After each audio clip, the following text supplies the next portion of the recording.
नमस्कार, रण क्षेत्र देख रहे हैं आप। आपके साथ मैं हूं लावनी विनीत। रण क्षेत्र में आज बात हो रही है राहुल गांधी की। राहुल गांधी गाहे बगाहे ऐसे बयान दे रहे हैं जो विवाद खड़ा कर रहे हैं। इस बार फिर उन्होंने कुछ ऐसा कह दिया है जो राहुल को कटघरे में खड़ा कर रहा है। क्या राहुल गांधी को सेना के शौर्य पर भरोसा नहीं है?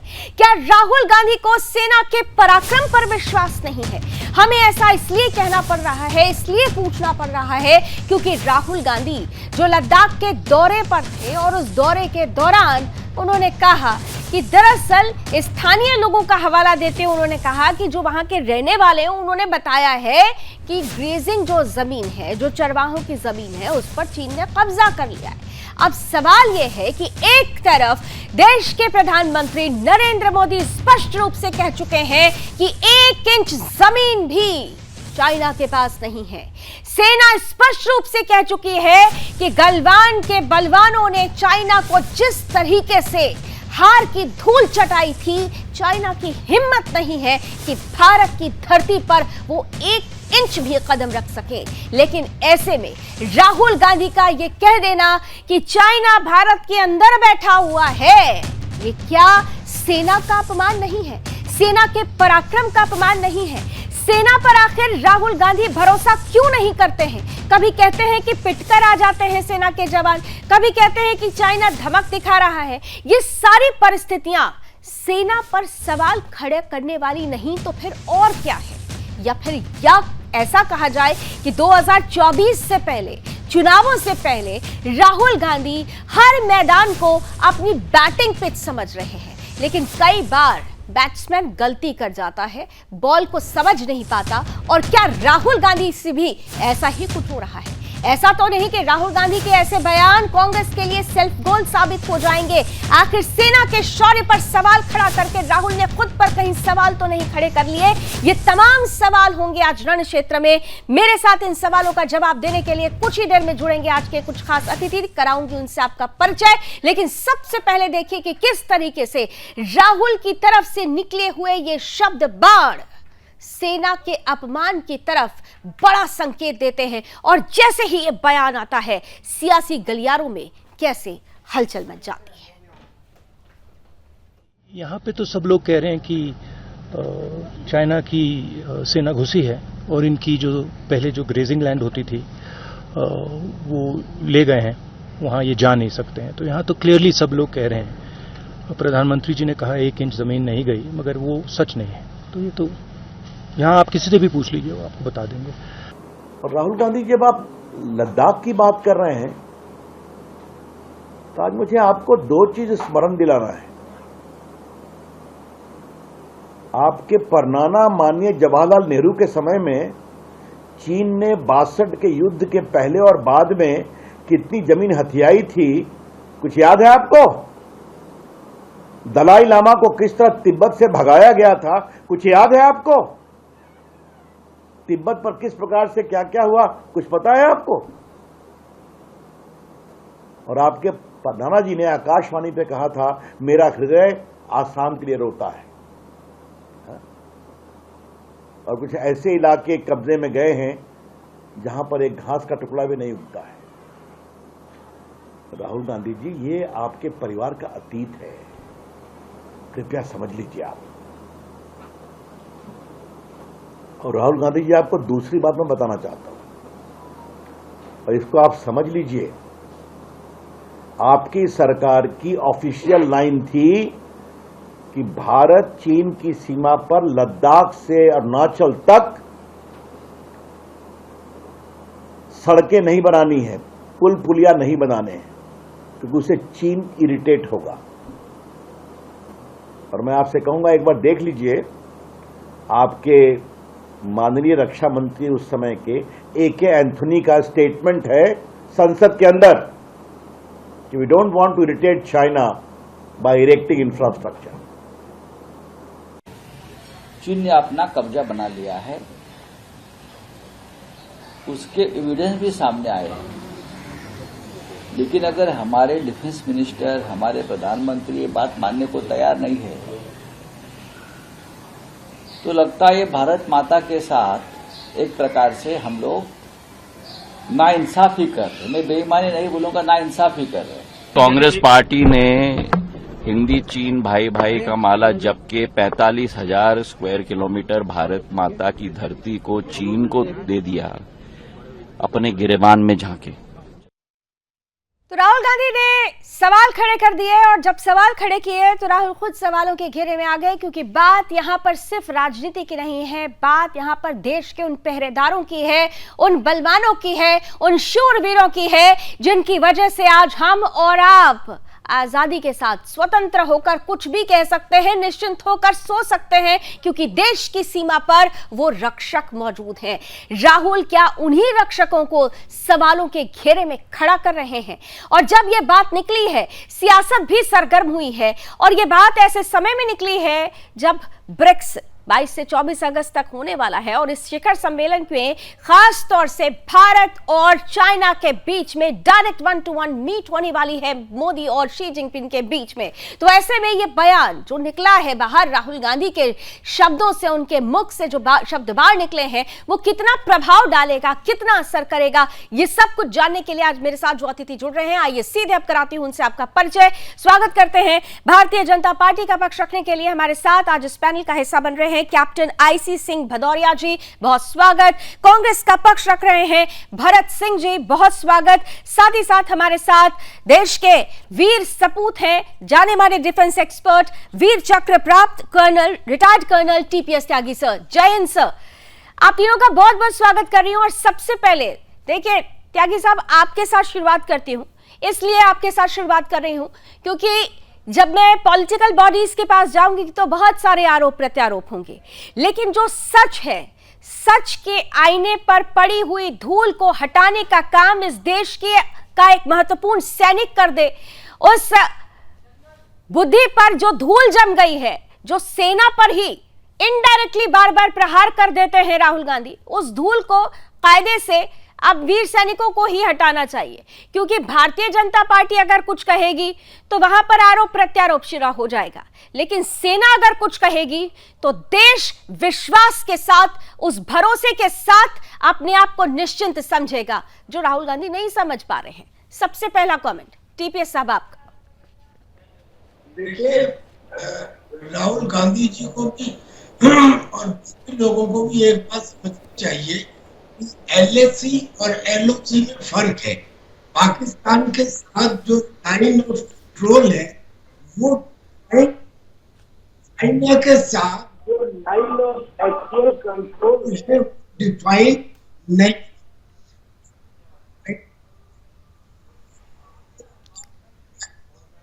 लिहाजा वहाँ पे परसेप्शन अलग अलग हो जाते हैं और परसेप्शन के फ्रिक्शन पॉइंट 3,500 किलोमीटर लंबी सीमा में एक जो नहीं बल्कि 60-65 के करीब है।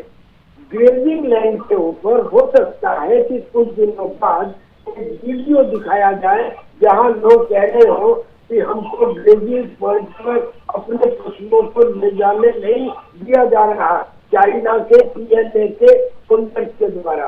लेकिन ऐसा एक दफा नहीं, ऐसा कई बार हुआ है जब उनको बता दिया गया है कि ये परसेप्शन हमारे में, ये जगह हमारी है, तो वो वापस चले गए हैं। इसका मतलब कि अगर किसी एक आध जगह 2-4 लोगों ने ये कह भी दिया कि हमको ग्रेजिंग लेके नहीं जाने दिया जा रहा, इसका ये मतलब नहीं है कि चाइना अंदर आकर बैठ गया, पहली बात। दूसरी बात, राहुल जी जो ये कह रहे हैं कि चीन घुस के आके बैठ गया परमानेंट, तो बता दीजिए कौन सी जगह है। जो कुछ था वो पहले जमाने में था, आज के जमाने में नहीं है। वहाँ पे वाइब्रेंट विलेज बनाए जा रहे हैं, जो वाइब्रेंट विलेज है लोग इसको वहाँ रडार बनाए जा रहे हैं, लड़ाए जा रहे हैं, वहाँ पे कनेक्टिविटी दी जा रही है, जिसकी वजह से आज की तारीख में जो बॉर्डर एरिया के विलेजेस है वो आपस में कनेक्टेड भी है और इंटेलिजेंस, रिकॉनाइसेंस और सर्विलेंस को गैदर भी करते हैं। ठीक है, यानी जो सीमाएं हैं वो प्रहरियों के निगरानी में है, उनकी निगरानी में है, ये स्पष्ट है।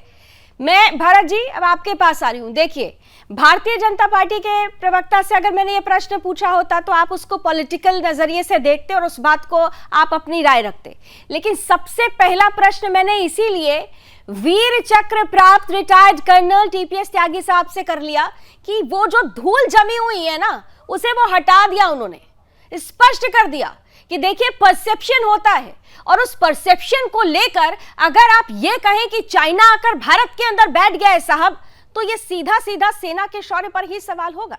भरत जी। लावनी जी, पहले तो आपके चैनल के माध्यम से देश के तमाम सारे 140 करोड़ लोगों को पूर्व प्रधानमंत्री, हेलो जी जी आ रही है साहब, आप बोलिए। पूर्व प्रधान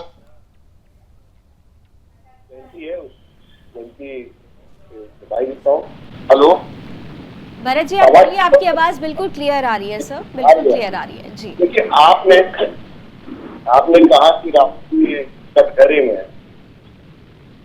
तो मैं समझता हूँ कि राहुल जी कटघरे में नहीं है, देश के प्रधानमंत्री जी कटघरे।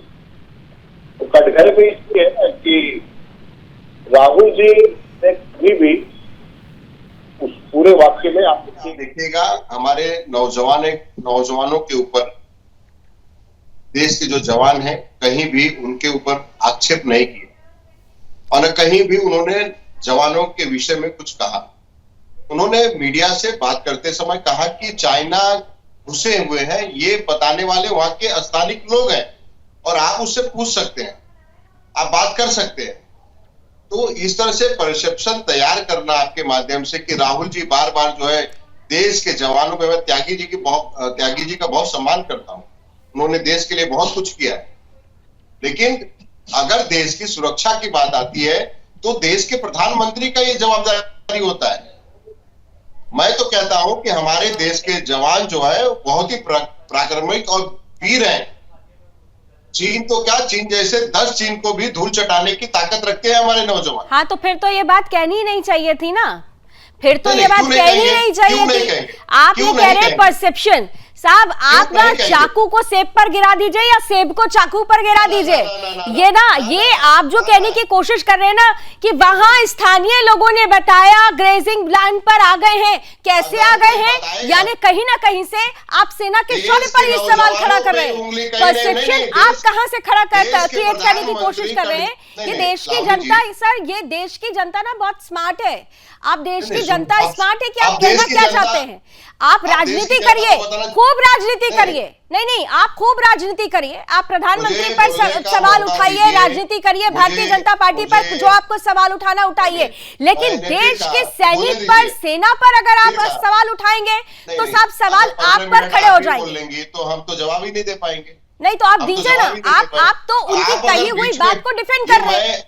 नहीं, मैं क्यों? अच्छा, मैं जब मेरे जो नेता कहेंगे मैं उस अच्छा, तो मुझे इस पूरी लाइन का मीनिंग बता सकते हैं आप? क्या मायने निकाला जाए कि स्थानीय लोगों ने कहा कि वहां पर आ गए हैं, यानी वहां जो सैनिक है वो सो रहे हैं, उनको नहीं पता चल रहा है? आप अगर बोलने देंगी तब तो मैं बोलिए, देश की जनता सुनना चाहती है कांग्रेस की बात। हाँ सर, देश की जनता जानना चाहती है, हम भी सुनना चाहते हैं, हम भी सच सुनना चाहते हैं। बोलने देंगी तब ना। हाँ तो बोलिए ना साहब, लेकिन मेरा प्रश्न भी तो सुन लीजिए ना। आप ये थोड़ी होगा कि जो आप सुनाना चाहते हैं हम वो सुनेंगे। देश की जनता के मन में जो सवाल है उसका जवाब जनता सुनना चाहती है। देखिए, मीडिया जो होती है वो एक जो है माध्यम होती है देश की जनता तक पहुंचने का और पहुंचाने का। वो पहुंचा रहे हैं हम। आप ये नहीं कहें कि हम आपके चैनल पे बैठ के हम बताइए ना साहब, मेरा चैनल उसका चैनल मत करिए। बताइए इस लाइन के क्या मतलब है? स्थानीय लोगों ने बताया चरवाहों की भूमि पर आ गए हैं चाइना वाले। ये लाइन का मतलब ये है कि देश के प्रधानमंत्री झूठ बोलते हैं, संसद से लेके सड़क तक झूठ बोलते हैं। देश के प्रधानमंत्री झूठ बोलते हैं, सैनिक भी झूठ बोलते हैं, देश की सेना भी झूठ बोलती है। अरे भाई आप बताइए, क्या देश के सैनिक भी झूठ बोल रहे हैं? देश की सेना भी झूठ बोल रही है? मुझे बोलने देंगी लावनी जी? आप बताइए ना, मुझे बोलने देंगे? बोलिए ना साहब, आप गलत बोलेंगे तो मैं आपको टोकूंगी। नहीं, गलत कैसे बोल रहा हूँ? आप साबित करेंगे गलत है, आप साबित करेंगे गलत है कि मैं सही बोल रहा हूँ।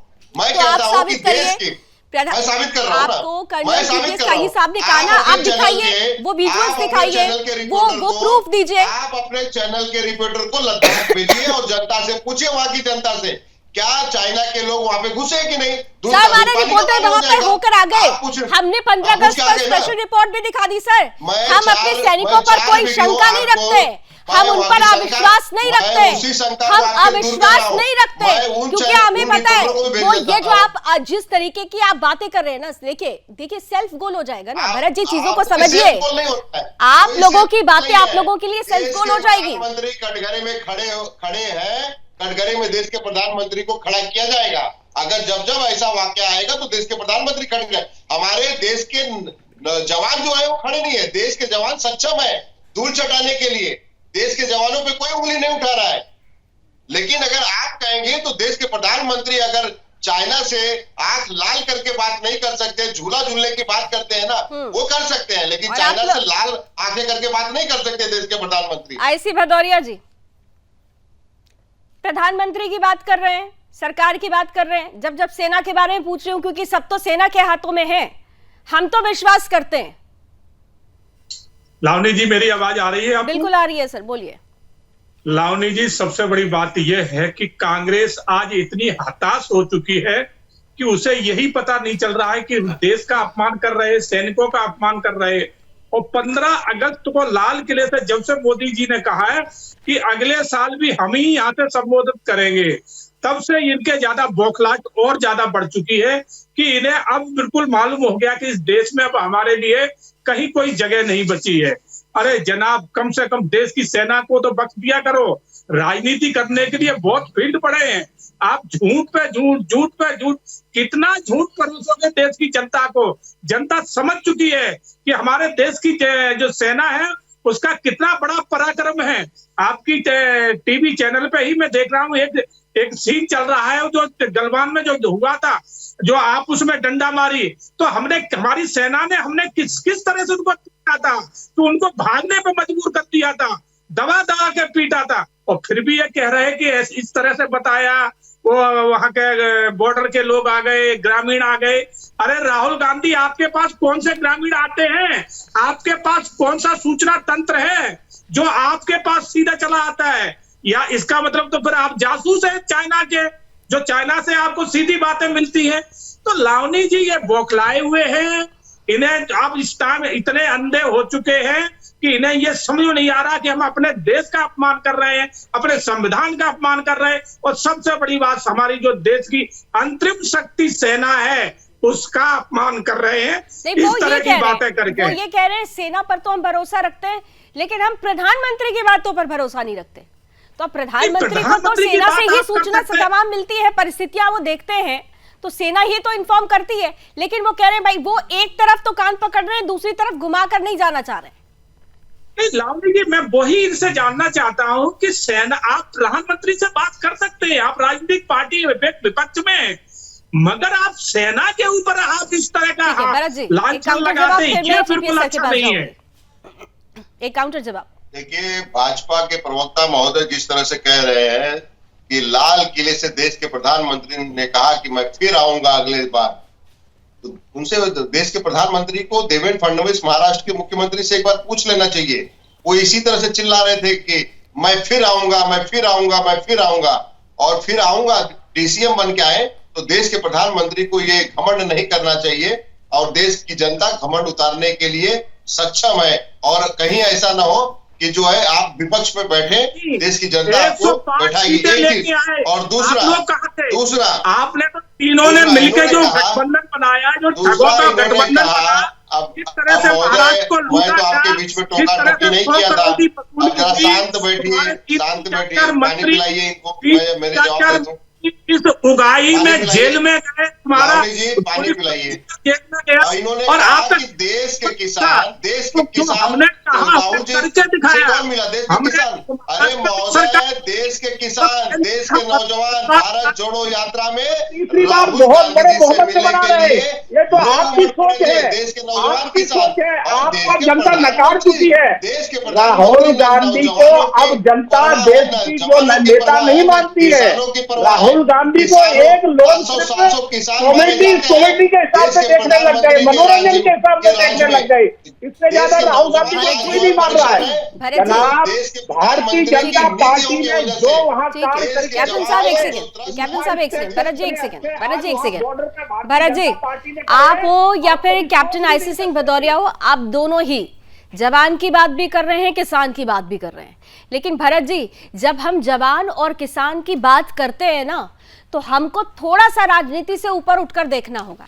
आप बार बार कह रहे हैं कि उन्होंने भाई किसानों पर की परेशानी सुन ली, जवानों पर सवाल नहीं उठाया, लेकिन बार बार क्या आप ये बता सकते हैं कि जब चाइना को लेकर यह कहा जाता है कि पिटकर आते हैं हमारे सैनिक, जब सर्जिकल स्ट्राइक होती है तो किस तरीके से प्रूफ मांगा जाता है, एयर स्ट्राइक होती है प्रूफ मांगा जाता है, जबकि यहां पर चंद प्रूफ्स हैं। 2005 से 2008 तक राजीव गांधी फाउंडेशन को चाइना से चंदा आता था, जबकि यहां पर प्रूफ है कि चाइना के ही वेबसाइट्स पर राहुल गांधी जी की तस्वीर चीनी राजदूत यांकी के साथ नेपाल में जब वो नजर आए थे, वो तस्वीरें साझा की गई थी। बहुत सारे ऐसे प्रूफ्स हैं सर जो आपको सवालों के घेरे में खड़ा करते हैं। इसीलिए कहा जाता है कि कहीं ऐसा तो नहीं कि राहुल गांधी गलती कर रहे हैं। आप तो कह रहे हैं देश से जुड़ रहे हैं, लेकिन ऐसी बातें करके वो देश से कट जाएंगे, वो कहीं चाइना के हाथों में उसकी टूल किट का हिस्सा तो नहीं बन रहे हैं। ये सवाल पूछा जाएगा। भरत जी देखिए, बहुत सारे सवाल आपने एक साथ में दागे हैं। नहीं, मैंने उदाहरण दे दिए थे, सवाल तो एक ही है। मैं उदाहरण मैं ये देता हूं कि देखिए, शब्द जो होते हैं ना, शब्दों का बहुत हेर फेर होता है और सब अपने अपने मायने से उसको निकाला जाता है।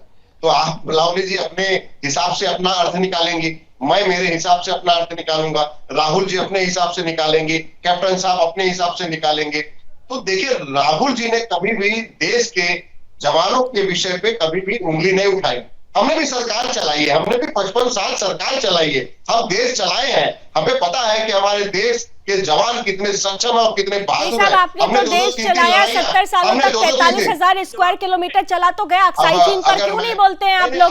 नहीं, देखिए फिर आप कहेंगे कि एक तरफा बात हो रही है, लेकिन सत्य तो एक तरफा ही नजर आ रहा है ना, तो हमें पूछना पड़ेगा। लावनी जी, सत्यता तो आप नहीं बता रही है।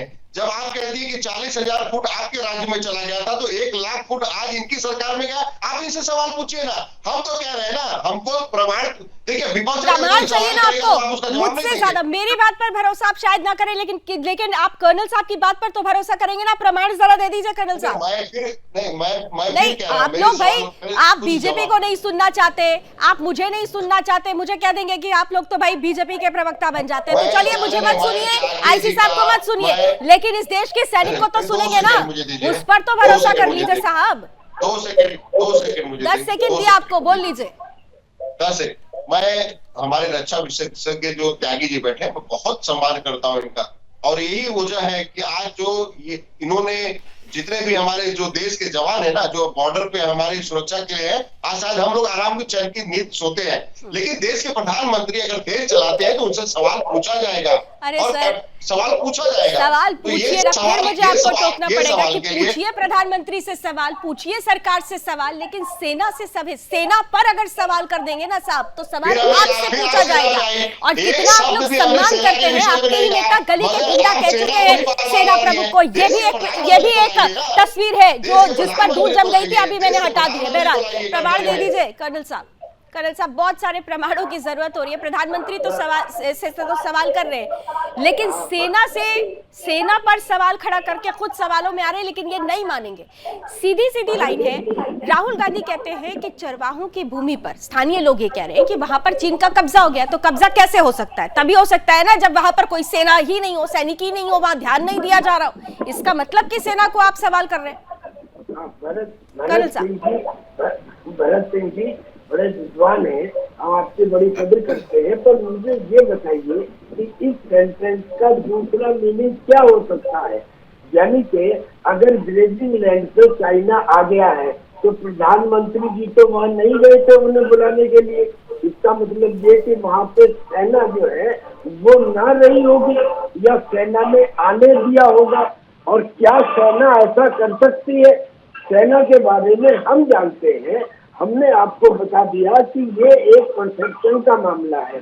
अब जहाँ तक सेना की बेइज्जती की बात है, आप मुझे ये बताइए क्या एग्जैक्टली ये सेंटेंस नहीं कहा गया था तवांग के मामले में कि वहाँ हिंदुस्तान की सेना पिटकर आ गई? क्या आपको मालूम है कि वहाँ पे जाट रेजिमेंट के सिपाही चीन के सिपाहियों को खदेड़ कर न केवल LAC तक ले गए बल्कि LAC के अंदर घुस गए और जाके उस कैंप में जहाँ से वो चाइनीज PLA के सोल्जर आए थे वहां घुस गए और वो तो मारपीट करते, लेकिन उस समय चाइना के सिपाहियों ने हवा में गोली चलाई तब वो वापस आए। मेरे कहने का मतलब कि हमारा तो शौर्य था और आपके उन्होंने कहा कि वो पिटके आ गए, तो क्या ये सेना का अपमान नहीं हुआ? तब जो बाकी सबूत वगैरह हुए वो ठीक है। अब आपने कहा कि हाँ सेना हमारे साथ भी नहीं है, बिल्कुल नहीं है, सेना का किसी पॉलिटिकल पार्टी से मतलब नहीं है, लेकिन सेना भी तो पढ़ी लिखी है, उनको भी तो दिमाग है। उनके सामने एक सवाल आता है कि 1971 की लड़ाई में जहां हमने इतना बड़ा काम किया जैसा दुनिया के इतिहास में शायद ही कहीं हुआ हो कि 93,000 सिपाहियों को बंदी बनाया, उसके बाद क्या हुआ? 3 साल बाद आपने उन सेना के बेचारे सिपाहियों को उनकी जो तनख्वाह का 2/3 पेंशन मिलता था उसे घटा के आधा कर दिया था। कहीं आपने सुना है दुनिया में कि किसी की पेंशन को घटा दिया जाए? ये आपने किया? तो ऐसा हमेशा होता रहा, एक जगह नहीं कहीं जगह अब तो ना मैंने कुछ कहा है ना आईसी साहब ने कुछ कहा। ये मैं दोहरा देती हूँ, वीर चक्र प्राप्त रिटायर्ड कर्नल TPS त्यागी साहब ने बातें कही है। त्यागी जी की बातें जो थी मुख्य बात मुझे समझ में नहीं आया, इसलिए मुझे आप बता दीजिए फिर उसका जवाब। मैं दोबारा से वो पुनः बोल रहे हैं। नहीं आवाज सही नहीं आ रहा है, त्यागी जी का बार आवाज सही नहीं आ रहा है। अच्छा अभी सुनिए सर, अभी सुनिए। 1971 के युद्ध में जब 93,000 सिपाहियों को हमने गिरफ्तार किया पाकिस्तान के, इतनी बड़ी विजय, और उसके 2-3 साल बाद क्या हुआ? आपने उन सिपाहियों की पेंशन को जो वेतन की 2/3 हुआ करती थी उसे घटा के आधा कर दिया। अब आप ये बताइए कि वो बेचारा सिपाही क्या समझे? ऐसे ही तवांग में ठीक है सर, मैं लेके जाती हूँ एक प्रश्न। भरत जी वो ये कह रहे हैं कि देश का जो सैनिक है जिसने इस पूरे देश पर अपने पूरा जीवन समर्पण कर दिया 71 के युद्ध में, जिस तरीके से पाकिस्तान के लोगों को गिरफ्तार किया गया था, उसके बाद वो जो सैनिक थे उस युद्ध में आप लोगों की सरकार ने उन सैनिकों की पेंशन को ही आधा कर दिया था।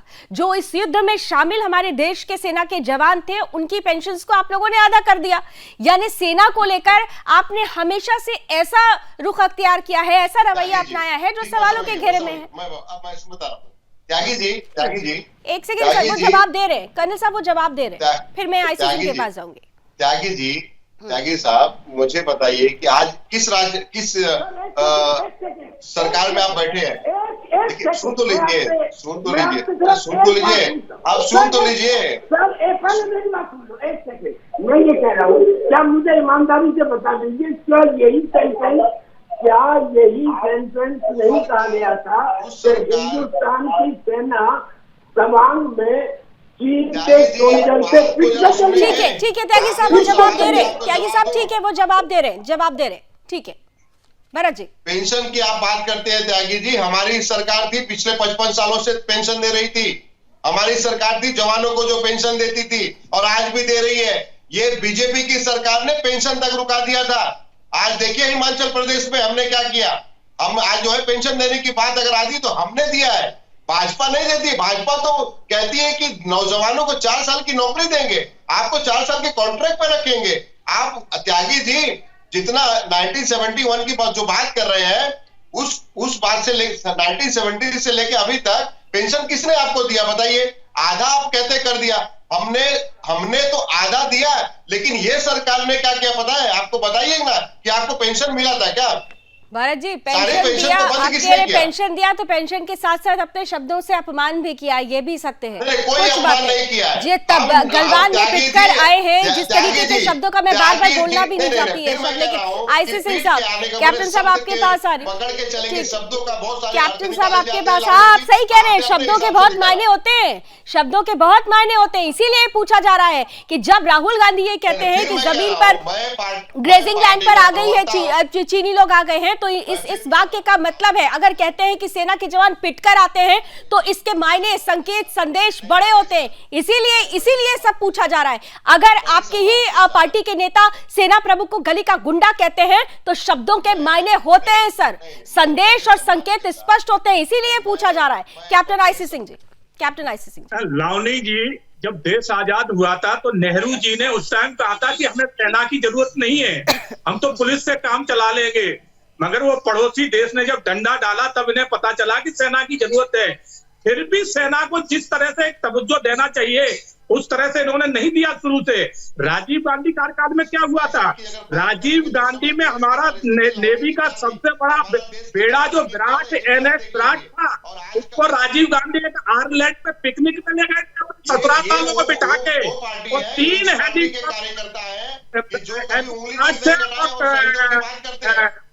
एरिया तक घुमाने में तो एक अपना कहते हैं ना कि अपना पर्सनल है वो समझ रखा था, जैसे चाइना ने पर्सनल अपनी आर्मी बना रखी है, तो ये तो सेना को सेना नहीं मानते थे। और मैं इनसे जानना चाहता हूँ, 71 की लड़ाई में हमारी सेना ने पराक्रम दिखा के 99,000 पाकिस्तान के सैनिकों को बंदी बना दिया था, मगर हमारे जो उस तरफ रह गए थे वो इन्होंने एक भी नहीं छुड़ाए, और वहां के 99,000 सैनिक नेहरू जी ने छोड़ दिए, मगर हमारे उनके अंदर जो कैद में थे वहां सड़ के मरे हैं, आप लोगों ने छुड़ाया नहीं है। तो ये आपकी सोच रही है सेना के प्रति, आपने सेना को किस तरह से आप निरादर किया है, किस तरह से सेना का आपने दोहन किया है। आप शायद भूल गए होंगे, जनरल विक्रम सिंह ने कहा था कि हमारे अगर लड़ाई लग जाए तो हमारे पास 3 दिन का लड़ने का अम्लीसन बचा है, मात्र 3 दिन का। ये जनरल विक्रम सिंह ने कहा। 10 सेकंड में जल्दी से जवाब दे दीजिए, मुझे अब समाप्त करना होगा। भारत जी देखिए, बहुत महत्वपूर्ण है। देखिए, आरोप आक्षेप ये सब चलता है राजनीति में, लेकिन आरोप और आक्षेप अगर राष्ट्र सर्वोपरि की भावना के साथ जो सिर्फ जीते हैं और मरते हैं उन पर लगता है तो वाकई ये बहुत निंदनीय है और घातक भी है। ये बात समझनी होगी कांग्रेस को। अगर आप लोग ये कह रहे हैं कि कांग्रेस बहुत तेजी के साथ आगे बढ़ रही है, एक बदलाव आने वाला है 2024 में, तो ऐसी बातें कहीं कांग्रेस के लिए सेल्फ गोल साबित ना हो जाए, इसका आकलन करना होगा कांग्रेस को। भरत जी, मैं सिर्फ बड़ी ईमानदारी से लावनी जी कह रहा हूं कि हमारे जो भी नेता, कोई पहली बात है ना, आप शब्दों को अगर पकड़ेंगे तो उसमें बहुत सारे अर्थ निकाल सकते हैं, लेकिन देश के नौजवानों सम्मान कांग्रेस पार्टी से अच्छा कोई नहीं कर सकता और कोई जान भी नहीं सकता है।